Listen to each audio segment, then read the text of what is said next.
It looks like Saudi Arabia has changed its mind about the line. نقدم لكم the line. Ever since it was announced back in 2021, the line has stirred fierce controversy. Yet, despite the criticism, Saudi Arabia's most ambitious megaproject has made significant strides over the past 3 years, with satellite images and drone footage showcasing large excavation work for its foundations. They've even announced plans to build a 350-meter-high stadium on the line. However, as of late, shocking rumors have emerged. The line's planned length has been drastically reduced. Could this be the end of the line? Could Saudi Arabia abandon its futuristic dream altogether? Let's dive into the truth behind these rumors and explore what it means for Saudi Arabia's vision for the future.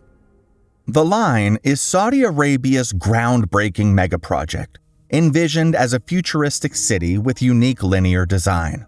It consists of 2 parallel mirrored walls, each 500 meters tall, stretching over 170 kilometers across the desert. The city is designed to house 9 million residents with no cars, roads, or carbon emissions, integrating nature, technology, and urban living in a revolutionary way.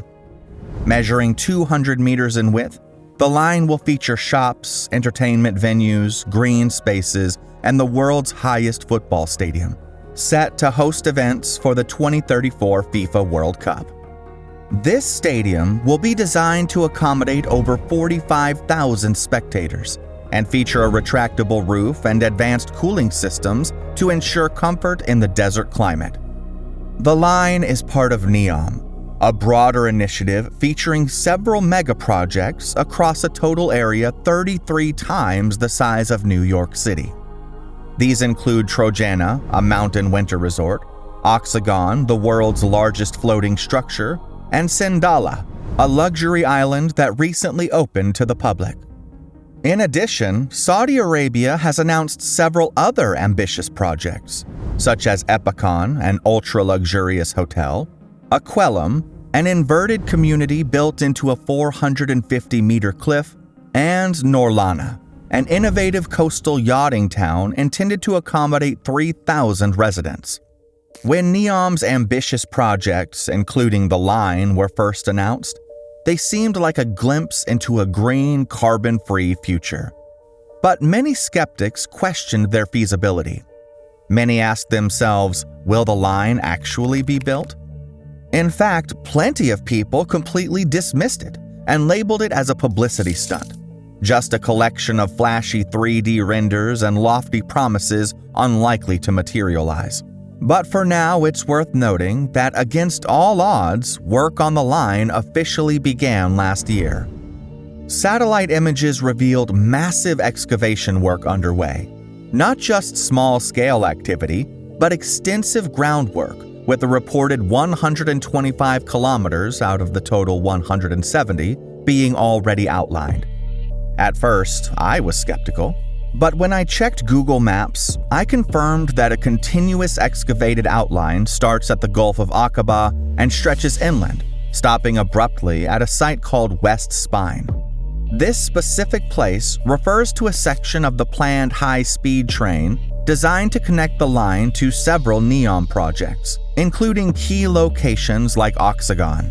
The tunnels in total will cover 28 kilometers in length and accommodate trains reaching speeds of 510 kilometers per hour, shattering the current world record set by Shanghai's Maglev of 431 kilometers per hour.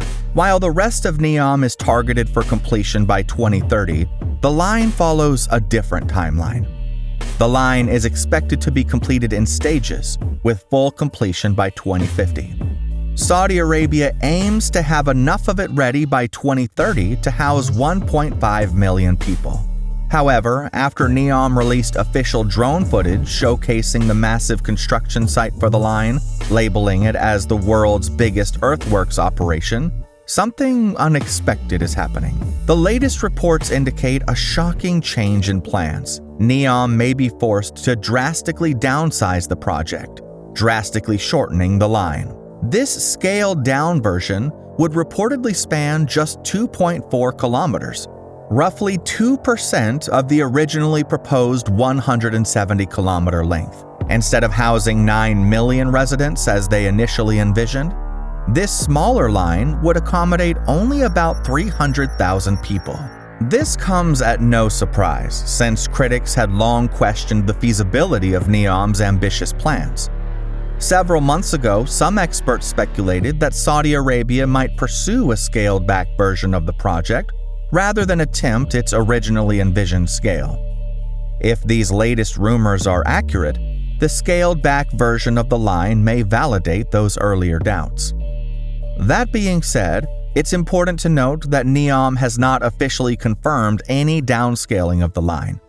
Bloomberg first reported the story in April 2024, claiming to have reviewed confidential documents and spoken with an inside source. According to this unnamed source, the downsizing is primarily due to financial constraints. The project's original cost was estimated at around $1 trillion.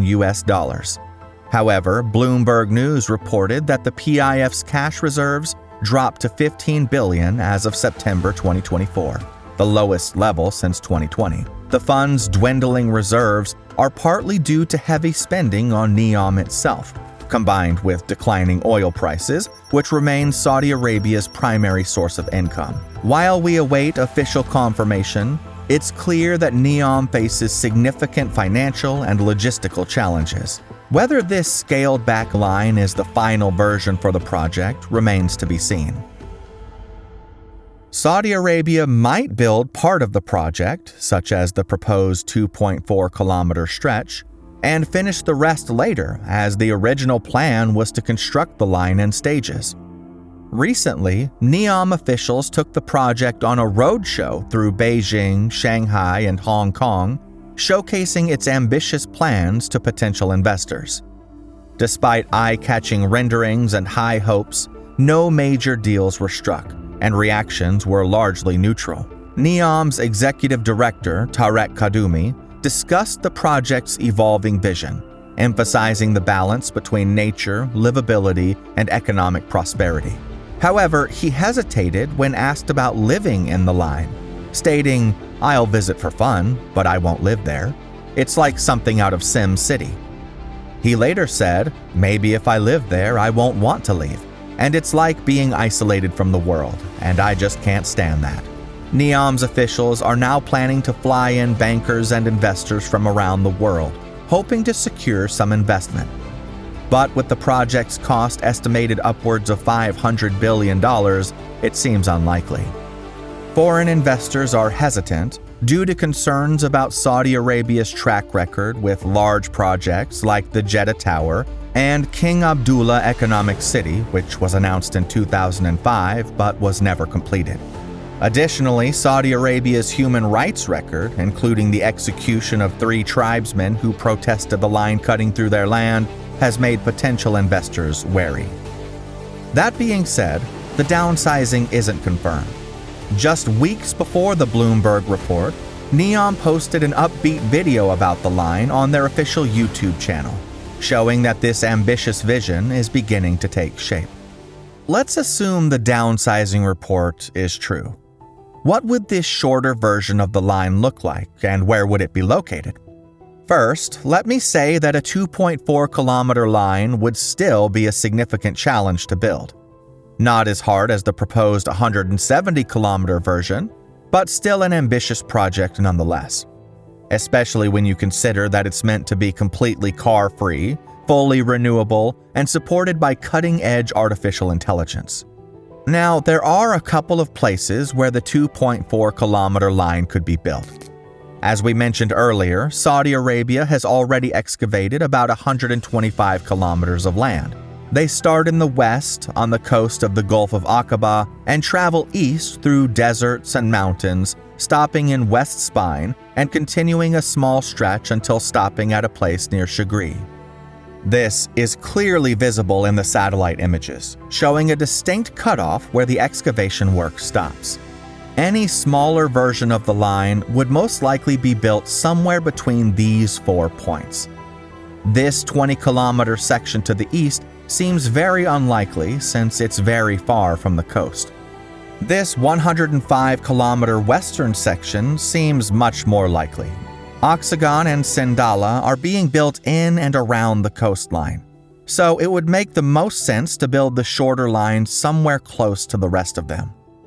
In a previous video, we discussed how most of the piling work for the line has focused on the hidden marina modules, which are located near Gayal, Saudi Arabia. Since 2022, significant piling activity took place in Module 43, where over 4,500 piles were driven. This work shifted towards Modules 45 and 46 near the hidden marina. Each of these modules measures 800 meters in length, meaning that completing just 3 of these modules would result in a 2.4-kilometer shorter line. This raises the question, was downsizing the line Saudi Arabia's plan all along, or is it just a coincidence? The hidden marina is apparently the section of the line that's progressing the fastest. More than 30,000 piles, each exceeding 50 meters in depth, will be placed to form the foundation of the city.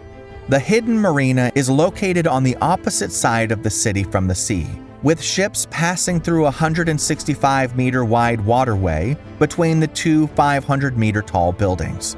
The hidden marina will feature 5,000 docks and even have the capacity to accommodate the world's largest cruise ships. In addition to the advanced piling and excavation work, Saudi Arabia has also developed a town in Gayal, the NEOM community, complete with sporting facilities, schools, mosques, offices, and homes. Not far up the road, there's a second new town that includes a sector for power plants and factories, all designed to support the construction of the line. With these 2 towns nearby, Gayal could actually be the most logical place to build the shorter version of the line. The area would have easier access to workers and construction materials, making it a more convenient location. It's also strategically positioned on the coast between Sindala Island and Oxagon, a prime spot for travelers moving between NEOM sites. Another potential location is building the shorter line on the coast of the Gulf of Aqaba. This place is the starting point of the original 170-kilometer version of the line. Based on the renderings and conceptual designs of NEOM, there are plans for a significant waterfront. What do you think? Will the line actually shrink? We'll have to wait and see. But one thing's for sure, whether it's the original 170 kilometers or a smaller 2.4-kilometer version, the world will be watching. As always, thank you so much for watching, and we'll see you in the next video.